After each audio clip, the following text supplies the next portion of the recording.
انفروا خفافا وثقالا وجاهدوا بأموالكم وأنفسكم ذلكم خير لكم إن كنتم تعلمون।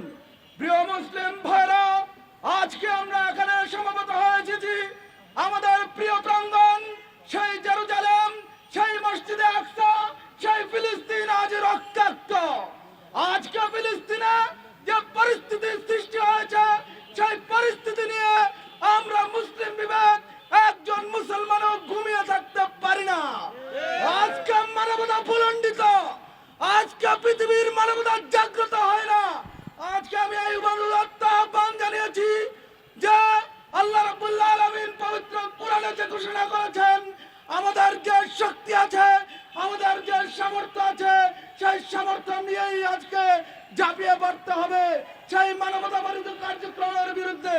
অতএব ভাইয়েরা, আজকে আমাদের যে সামর্থ্য আছে, আসুন আমরা বয়কট করি, আসুন আমরা বয়কট করি ইসরায়েলকে, আসুন আমরা বয়কট করি আমেরিকাকে। এই আহ্বান ব্যক্ত করে আমি আমার সংক্ষিপ্ত বক্তব্য শেষ করছি। সংগ্রামী মুসলিম এ পর্যায়ে বক্তব্য নিয়ে আসছেন গণমানুষের সংগঠন খেলাফত বাংলাদেশ ঢাকা উত্তরের সংগ্রামী সাধারণ সম্পাদক জনাব কাজী আরিফুর রহমান।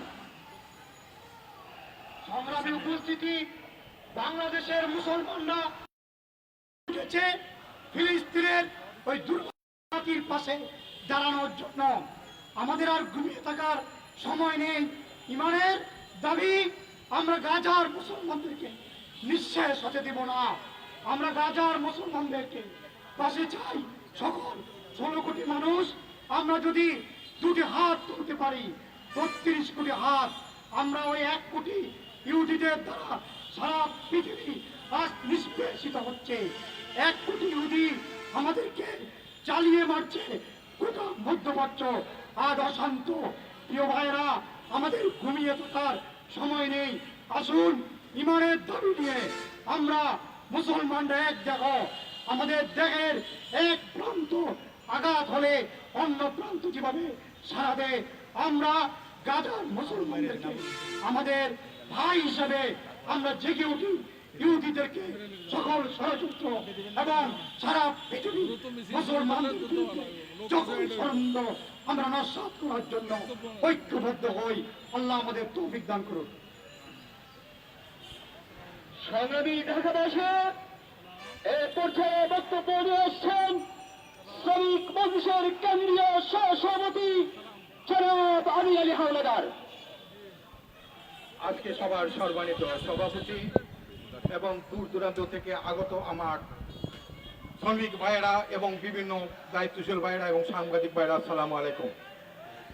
আপনারা জানেন, দীর্ঘ 70 বছর আজকে এই আমেরিকা মোড়ল এবং ইসরায়েল আজকে সারা পৃথিবীর মুসলমানদের খনিজ সম্পদকে লুটপাট করে তারা খাচ্ছেন। এবং তারা আজকে আমার প্রথম কাবলা, এই কাবলাকে তারা বিভিন্ন ভাবে তারা আজকে হাজার হাজার লোকদেরকে, শিশুদেরকে এবং আমাদের মা বোনদেরকে যেভাবে হত্যা করছে, সারা বিশ্বের কোন বিবেকবান মানুষ সহ্য করতে পারে না।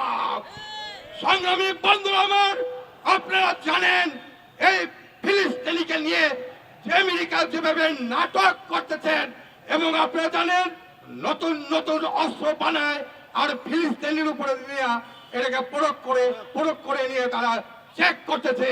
আমরা সারা বিশ্বের ওআইসি, জাতিসংঘ, আরব লীগ যারা আছেন সবাইকে আমরা বলবো ঐক্যবদ্ধভাবে এই ফিলিস্তিনদের পাশে দাঁড়ান।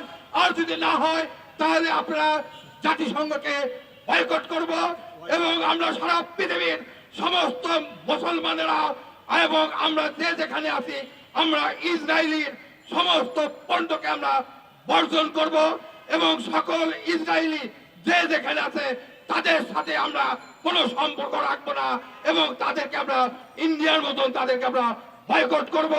আসুন আমরা ঐক্যবদ্ধভাবে আমরা ফিলিস্তিনি ভাইদের পাশে দাঁড়াই এবং আমরা আল আকসা মুক্ত করি। এই বলে আমি আমার সংক্ষিপ্ত বক্তব্য শেষ করছি। আসসালামু আলাইকুম ওয়া রাহমাতুল্লাহি ওয়া বারাকাতুহু।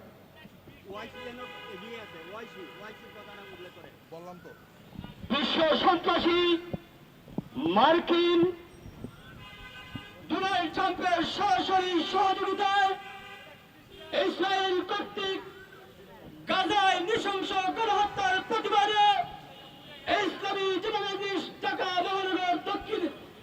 মহানগর উত্তরে আয়োজিত আজকের বিক্ষোভ পূর্ব সমাবেশে এ পর্যায়ে বক্তব্য নিয়ে আসছেন ইসলামী যুবমজলিসের প্রশিক্ষণ সম্পাদক জনাব হাফেজ মাওলানা আবুল হুসাইন।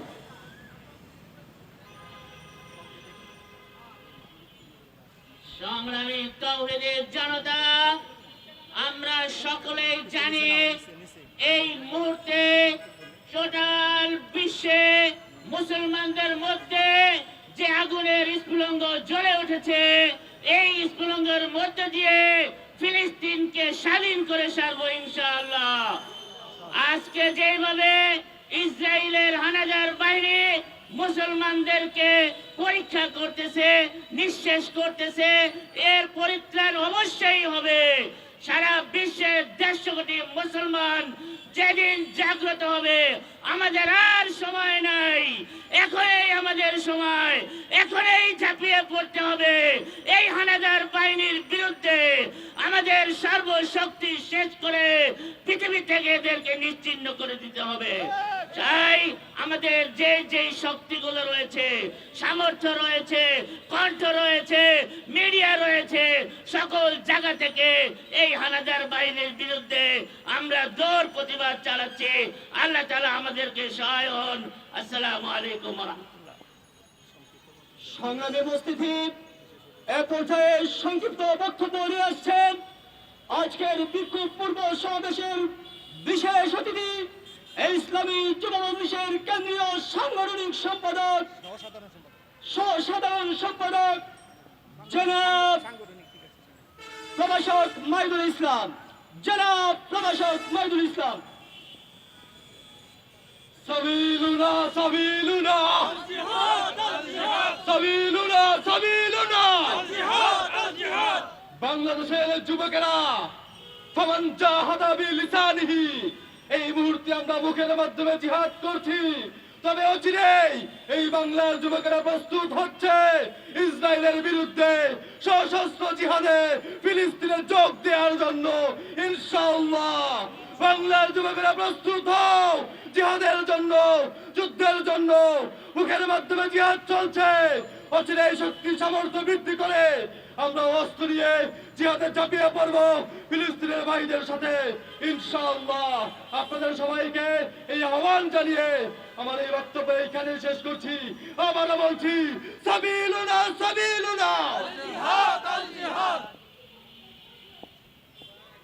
আমেরিকা ইসরায়েল কর্তৃক রাষ্ট্রীয়ভাবে সন্ত্রাস পরিচালনার বিরুদ্ধে বাংলাদেশের যাবৎকালের জনপ্রিয় রাষ্ট্রনায়ক অভিভাবক ডক্টর ইউনূসকে আমরা ইসলামী যুব মজলিস ঢাকা মহানগরের পক্ষ থেকে দাবি জানাচ্ছি, রাষ্ট্রীয়ভাবে এই সন্ত্রাসীদের বিরুদ্ধে যুদ্ধ ঘোষণা করুন। বাংলাদেশের 90% মানুষ আপনার সাথে আসে। সংগ্রামী তাওহীদি জনতা, সমাবেশের এক পর্যায়ে প্রধান অতিথির বক্তব্য নিয়ে আসছেন ইসলামী যুব মজলিসের কেন্দ্রীয় সভাপতি, এদেশের লক্ষ কোটি যুবকের প্রাণের স্পন্দন, জনতা যুবনেতা জনাব অ্যাডভোকেট তাওহিদুল ইসলাম তৌহিদ। বক্তব্য নিয়ে আসছেন আজকের সমাবেশের প্রধান অতিথি অ্যাডভোকেট তাওহিদুল ইসলাম তৌহিদ। আলহামদুলিল্লাহি রাব্বিল আলামিন, ওয়াসসালাতু ওয়াসসালামু আলা সাইয়্যিদিল মুরসালিন ওয়া আলা আলিহি ওয়া সাহবিহি আজমাইন। ইসলামী যুব মজলিস ঢাকা মহানগর কর্তৃক আয়োজিত ফিলিস্তিনে ইসরায়েল কর্তৃক বর্বরোচিত গণহত্যার প্রতিবাদে বিক্ষোভ মিছিল পূর্ব সমাবেশে সংগ্রামী সভাপতি, উপস্থিত খেলাফত মজলিস এবং ইসলামী যুব মজলিসের কেন্দ্রীয় নেতৃবৃন্দ, সমবেত সংগ্রামী ভাইয়েরা, আসসালামু আলাইকুম ওয়া রাহমাতুল্লাহ। আজকে ইসলামী যুব মজলিস ঢাকা সহ সারা দেশে আমাদের রক্তের ভাই, আমাদের মুসলিম ভাই বোনদের যেভাবে নির্মমভাবে ইসরায়েল হত্যা করছে, যেভাবে তাদেরকে গাজা থেকে উৎখাত করছে, আমাদের সেই মাতৃভূমি, আমাদের ভাইদের বাইতুল মুকাদ্দাস থেকে যাদেরকে উৎখাত করা হচ্ছে, আমরা তার তীব্র নিন্দা প্রতিবাদ জানিয়ে আজকে এই বিক্ষোভ মিছিলের আয়োজন করেছি। সংগ্রামী ভাইয়েরা আমার, আমরা অনেক গণহত্যা দেখেছি, পৃথিবীর বিভিন্ন জায়গায় গণহত্যা দেখেছে, ইসরায়েলের মতো হিংস্র গণহত্যা আমরা কখনো দেখিনি। মার্কিন যুক্তরাষ্ট্রের সেই পাওয়ারফুল বোমা সাপ্লাই দিয়েছে ইসরায়েলকে, আমরা ইসরায়েলের সাথে মার্কিন যুক্তরাষ্ট্রকে এই গণহত্যার জন্য দায়ী করছি। আমরা গত 2 দিন আগে দেখেছি কত ভয়াবহভাবে নির্মমভাবে বম্পিং করে শিশুদেরকে ধোঁয়ার সাথে আকাশে উড়িয়ে দিয়েছে ছিন্ন ভিন্ন ভাবে। এই নির্মমতা সভ্য জগতে সহ্য করা যায় না। মুসলমানদের রক্ত এত সহজে পিতা যেতে পারে না। আমরা আমাদের এই বাইতুল মুকাদ্দাসের এই প্রথম কিবলাকে আমরা সহজে ছেড়ে দিতে পারি না। আমরা ফিলিস্তিনের এই মাতৃভূমিকে আমরা সহজে হারিয়ে দিতে পারি না। আজকে সেই গাজার মুসলমানদেরকে অত্যন্ত নির্মম ভাবে ভূমি থেকে আশ্রয় কেন্দ্রে বোমা মেরে সেখান থেকে উৎখাত করে মিশরের সিনাই উপত্যকার দিকে তাড়িয়ে দিচ্ছে, কাউকে তাড়িয়ে দিচ্ছে জর্ডানের দিকে। এমন নির্মম অত্যাচার, নির্মম আঘাত এই ইসরায়েল নামক কুখ্যাত সন্ত্রাসী রাষ্ট্র বেনিয়ামিন নেতানিয়াহুর মাধ্যমে যেটা সম্ভব হচ্ছে। আমরা মুসলিম বিশ্ব থেকে আজকে যুবকদেরকে আমরা সংগঠিত হতে বলবো। 200 কোটি মুসলমান যদি পেশাব করে দেয়, ইসরায়েল বেঁচে যাওয়ার কথা। আজকে মধ্যপ্রাচ্যে লক্ষ লক্ষ কোটি কোটি মুসলমানরা আজকে মনে হচ্ছে তারা অসহায় হয়ে গেছে। মুসলমানরা কখনো না তো স্বীকার করতে পারে না ইহুদিদেরকে আরব বিশ্ব থেকে রাসূলুল্লাহ সাল্লাল্লাহু